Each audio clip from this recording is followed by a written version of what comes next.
सरकार को दोषी मानते हैं। राज्य सरकार के अधीन ये संस्था है, इसका नाम है Jharkhand staff selection commission. Jharkhand नाम है और झारखंड नाम से जो भी है वो राज्य सरकार के अधीन होती है, तो राज्य सरकार को हम दोषी मानते हैं। सरकार कानून भी तो बनाई है, कानून इम्प्लीमेंट हुआ है तो दिखाइए। अगर कानून कहीं प्रभावी रूप से चालू है या फिर किसी के ऊपर लागू है तो दिखाइए। ये हवाई बातें हैं, छात्रों के भविष्य के साथ खिलवाड़ किया जा रहा है। झारखंड में ईडी की बड़ी कार्रवाई हो रही है। देखिए, ईडी की कार्रवाई का हम समर्थन करते हैं, लेकिन ये भी कहते हैं कि ईडी की कार्रवाई निष्पक्ष होनी चाहिए। भारतीय जनता पार्टी की बिरंची नारायण है, माननीय बिरंची जी, जिनका 500 करोड़ का सुने का अस्पताल है। भारतीय जनता पार्टी से अमर बावरी जी हैं, जो 1 करोड़ में लेके मंत्री पद बने थे, उसके बाद कितने कमाई किए हैं। इसी पार्टी से माननीय पशुपतिनाथ सिंह जी हैं, इसी पार्टी से माननीय राज सिन्हा जी हैं। कहे भाई ये लोग दूध के धुले हैं क्या? तो ईडी को लोकतंत्र में आस्था बना चाहिए जनता का, इसलिए बीजेपी के पास भी दस्तक देनी चाहिए। झारखंड में ईडी की कार्रवाई को कैसे देख रहे हैं? देखिए, झारखंड में ईडी की कार्रवाई कहीं ना कहीं माने एक बायस्ड होकर काम कर रही है। मानव श्रृंखला जब स्टार्ट हुआ तो सबने मिल करके मानव श्रृंखला तैयार किए थे, भाषा आंदोलन का शुरुआत किए थे। और आज कहीं ना कहीं भाषा आंदोलन का शुरुआत एक तरह से बोल सकते हैं मीटिंग रखा गया था विनोद बिहारी महतो स्टेडियम में। यहाँ पर आपके जो पुराने साथी है वो सभी इस मंच पर आके जो है क्या मैसेज दे रहे हैं कि जो है 2024 में क्या होगा? देखिए जितन बाबू, आपका सवाल बहुत तगड़ा है और सवाल का जो उत्तर दे ही देते हैं। देखिए, भाषा आंदोलन शुरुआत हुआ था तो किसी को उम्मीद नहीं थी कि जयराम महतो का ऐसा चेहरा बन के आएगा जो जिसका तोड़ पूरे राज्य में नहीं होगा। जो मेरे ही साथी थे, मैं आपको बता रहा हूँ, जब डुमरी में मेरा पहला प्रोग्राम हुआ था, मेरे काबिल साथी जिनका मेरे मोबाइल में उनका दादा बोल के नंबर सेव है, उन लोग विरोध किए थे कि जयराम महतो को हीरो बनाने के लिए हम लोग मानव श्रृंखला नहीं बनाए थे, जयराम महतो को सभा करने के लिए मानव श्रृंखला नहीं बनाए थे। और मेरा ये दोष नहीं था, हम भी उनका विरोध कभी नहीं किया। उन्होंने जैसा चाहा वैसा हुआ, लेकिन हमने पब्लिक की डिमांड को समझा। देखे वहाँ 10,000 की लोग आई है, वो उदास होकर वापस जा रही है, तब हम फिर भागे भागे दौड़े, हर सभाओं के अटेंड किए। तो ये चीजें थी, क्योंकि जो आंदोलन स्टार्ट किया था कहीं ना कहीं किसी दल से जुड़े थे और उनका उद्देश्य इतना ही था कि एक आंदोलन होगा, मानव श्रृंखला होगी, और यदि भाषा को वापस नहीं किया जाएगा, जो शायद 17 या 18 को वापस हो चुका था, तो हम लोग आगे और कुछ कार्रवाई करेंगे। अगर वापस हो गई तो फिर जो लोग जहां है वहां वापस चले जाएंगे। यानी राजनीति के नाम से इस आंदोलन को आगे नहीं बढ़ाया जाएगा। इसलिए हमें बहुत सुननी भी पड़ी थी। जब धनबाद बोकारो के आंदोलन को हम डुमरी लेके गए थे तो मंत्री जी तो सुनाए थे, आज उनको नमन करते नहीं है, लेकिन बाकी हमारे जो उस समय पुराने साथी थे उन्होंने भी हमें खूब सुनाया था। तो कहीं ना कहीं एक नेतृत्व ऐसा बन के आएगा, ना ये हमें आइडिया थी ना उनको आइडिया था। कहीं ना कहीं ये नियति की मांग है, नियति के माध्यम से मेरा उदय हुआ है और उसी कारण आज यहाँ तक आए। बाकी पुराने साथी हो, सबका स्वागत है। अब राजनीतिक विचारधारा स्थापित हो चुकी है तो यहाँ से पीछे हटना असंभव है। जनप्रतिनिधि के लिए इतने कड़े शब्दों का इस्तेमाल कर रहे थे आप, क्या करेंगे भाई, क्या करेंगे? रोज सुबह के जाइए, कभी घर इंटरव्यू लेने आइए, दिखाएंगे। इतना ऊंचा हो गया है खाली जमीन विवाद का कागज। क्या कहेंगे? क्या ये जहर हम अपने आप से लेके नहीं आए हैं, ये जहर वातावरण में मिला है, झारखंड के वातावरण में लोगों ने मिलाया है जहर। ये हम घर से नहीं लेके आए हैं। हम भी एक पढ़ने वाला छात्र थे, आज भी छात्र हैं। मेरे 2 साल पहले के भाषणों को सुनिए। हम तार्किक बात करते थे, हम बकायदा स्कूल में क्लास लेते थे, हम संविधान की बात करते थे, उनको फॉर्मूला से समझाते थे, पॉलिटिक्स पढ़ाते थे, इतिहास पढ़ाते थे। 2 सालों में ये वातावरण में इन्होंने जो जहर मिलाया है वही हमारे भीतर है। आज अगर हम जहाँ सोचते हैं इतना ऊपर दोनों तरफ ऊंचाई हो चुका है जमीन विवाद का, किनके कारण? इन भ्रष्ट नेताओं के कारण, इन भ्रष्ट ब्यूरोक्रेट्स के कारण। तो जाहिर सी बात हो, गुस्सा फूटेगा ही। चाहे मेरी हत्या हो, मेरा कत्ल हो, या फिर हमें काट दिया जाए या जमीन में गाड़ दिया जाए, जब तक जिंदा है मेरी जो कलेजे में जो आवाज है, जो विस्पान हमने 2 साल से किया है, वो विस्पान धधकेगी। ये धनबाद जो लोकसभा है उसमें रिजवान का नाम सामने आ रहा है। आप लोग भला बात, हम मीडिया वालों को बड़ा एकेडमिक मानते हैं। आप अगर यहाँ के कंफ्यूज कीजिएगा, सवाल को लेकर कंफ्यूज कीजिएगा तो आप नहीं, आपको सवाल को लेकर पहले से परफेक्ट होना होगा। देखिए, रिजवान जी नाम आया है, कल और किन्हीं का भी नाम आएगा, आना चाहिए, स्वागत है, ऐसा बात नहीं। जब हमारे साथ तो उनमें भी योग्यता है, लेकिन सवाल ये है कि हमारे आपने नाम लिया, लेकिन सवाल ये है कि जो जिनका आपने नाम लिया उनके साथ हम लोग बैठेंगे, उनकी क्या इच्छा है, क्या इतने बड़े मैंने चुनौती को स्वीकार करते हैं कि नहीं, लोगों पर हम लोग रायशुमारी करेंगे, तो ऐसा बात नहीं है। चुनाव के लिए अभी बहुत सारे नाम आएंगे और सबका हम लोग सम्मान करते हैं। और जी हाँ, जब नाम आया तो उन तक हम लोग इस पर बात करेंगे। अगर सहमति होगी तो सोचा जाएगा। अरे हमारी अभी गिरिडीह में रायशुमारी करेंगे, हो सके गिरिडीह से दिवेश जी आते हैं, ये भी 2 साल से है, ये भी तो दावेदारी कर सकते हैं, क्यों ना करें, इनका सम्मान करना होगा।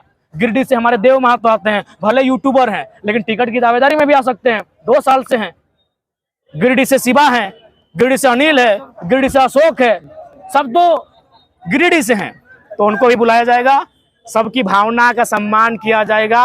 रायशुमारी होगी, थोपा हुआ लीडर नहीं बनेंगे। रायशुमारी के बाद जो लीडर आएगा वह सर्वसम्मति से स्वीकार होगा। वैसे देखिए धनबाद सबसे हॉट सीट रहेगा, तो फिर कहाँ से देखिए, चूंकि हमारी अगर दिल से पूछा जाए, दिल से एक ही आवाज आती है कि धनबाद लड़े, लेकिन दिमाग से पूछा जाए तो लगता है कि पहला शुरुआत अपने घर से करें, अपने गढ़ से करें। और जो हम बार बार पारसनाथ झुमरा का जिक्र किए हैं वो गिरिडीह लोकसभा में आता है, तो वहां से करें। एक तरफ बराकर नदी है, दूसरी तरफ दामोदर नदी है, तो एक भौगोलिक दृष्टिकोण से कहीं ना कहीं गिरिडीह टाइगर को सूट करता है।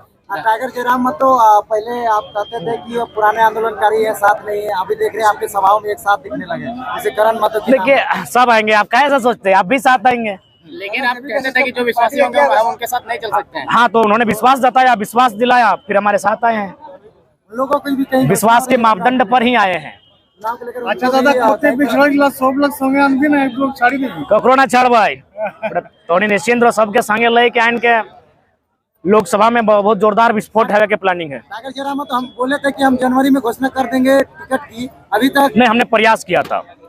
हजारीबाग, गिरिडीह, रांची, धनबाद से हमने लगभग गोपनीय मीटिंग बुलाए थे, लेकिन वहाँ रायशुमारी नहीं बन पाई। क्योंकि देखिए, एक सोशल मीडिया होता है ना, हम लोग सोशल मीडिया में किसी को एमपी को उम्मीदवार मान लेते हैं, लेकिन जब ग्राउंड में जाके चर्चा करते हैं तो वो उस मापदंड पर नहीं उतरते हैं, तो इसीलिए अभी डिले हुआ है। बाकी हम लोग प्रयास करेंगे कि हमारे उम्मीदवार जो हों उनको जनता सपोर्ट करे। अगर सोशल मीडिया में भी तो कोई बात नहीं, उनके लिए ग्राउंड बनाए तो ऐसा माहौल उत्पन्न होगा, टिकट की उम्मीदवारी और घोषणा हो जाएगा। अभी तक कितने लोकसभा सीटों की तैयारी है? लगभग 4 सीटों की हुई है। धनबाद, गिरिडीह, कोडरमा, हजारीबाग।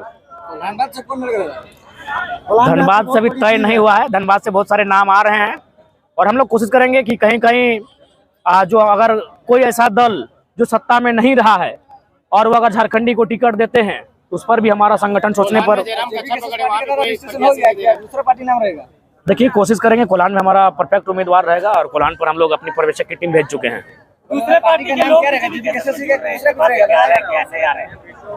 इस्तीफा देके ही आ रहे हैं। जीपीकेएसएस पार्टी का नाम रहेगा? नहीं, जेबीकेएसएस एक समिति है, पार्टी नहीं है। पार्टी का नाम रजिस्टर्ड होने की संभावना है और हो जाएगी, उम्मीद करते हैं। दादा, केंद्रीय एक सवाल था मेरा, अभी कुछ दिन पहले एक वो फोटो वायरल हुआ जहाँ की आप गए थे तीरथनाथ आकाश से मिलने के लिए, तो क्या हम तमाम जनता ये मान ले कि हमारे जितने भी पुराने पिछड़े साथी थे उस सबको साथ में आ रहे हैं? देखिए, आपने 2 साल से जयराम महतो को वॉच किया है तो आपने देखा होगा कि लगातार आजसू रहे, जेएमएम रहे, बीजेपी रहे, कांग्रेस रहे, बहुत सारे लोगों ने हमारी आलोचनाएं की, हमारे लिए बद्दी बद्दी टिप्पणियां की। कुछ लोग तो हमारे पिता के शहादत पर भी सवाल उठाए, जो कि अशोभनीय है। आज 25-26 साल बाद कहीं ना कहीं अशोभनीय है, लेकिन फिर भी हमने किसी को पलटकर जवाब नहीं दिया।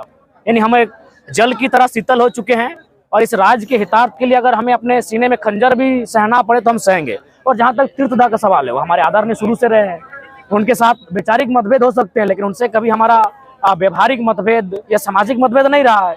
जब भी उनके जन्मदिन हुआ है बाकायदा हमने बधाई दिया है, जब भी वो अस्वस्थ हुए हमने टेलीफोन करके हाल चाल जाना है, तो ऐसी बात नहीं, बड़े भाई समान है। और अगर कोई विधायक जेबीकेएसएस से जीतता है, अगर वो दूसरा पार्टी में चला जाएगा तो पैसा लेके, तो उसको बाद फिर क्या उनके लिए एक टीम है जिसका नजर पारसनाथ की चोटी से रखा जा रहा है। बाबूलाल, सुनिए, बाबूलाल मरांडी नहीं है, this is Tiger Jairam Mahato. ये Babulal Marandi, I am not Babulal Marandi, this is Tiger Jairam Mahato. जो दगा देगा उसको सजा देंगे। अब कहाँ देंगे, कैसे देंगे, वो जयराम महतो पे छोड़ दीजिए। ये कम चंदन करी में ही हुआ है, दूसरा जगह कहीं नहीं हुआ जो है। दगा देगा उसको सजा देंगे। चला गया है उसमें। बिल्कुल स्पष्ट कहना चाहेंगे, क्योंकि ये सच्चाई है। कहना नहीं चाहिए लेकिन कहेंगे। आज जितने भी लोग अपने आप को, चाहे हम लोग भविष्य में विधायक बनाएंगे, वो कभी उड़ाट का चुनाव नहीं लड़े हैं। आज हम 6 दिन से नहाए नहीं है, हमारे संगठन कई साथी नहाए नहीं है, धोए नहीं है। आज माँ कल पूरे गांव में सुना रही थी कि कहिए ना हमारे बेटा घा रहे थे, मेरी माँ मैंने आंखों में आंसू लिए मेरे गांव वालों को समझा रही थी। कल हम गए थे विकास प्रकाश की पुण्यतिथि में, मेरे गांव में ही पड़ता है, लेकिन घर नहीं घुसे कि 1 महीना से हमारे बेटा घर नहीं ले। कमी हमने त्याग किया है, गांव गांव गए हैं, हमारा 7 गो बीमारी था, 4 गो एक्स्ट्रा बढ़ाए इन ठंडा के मौसम में।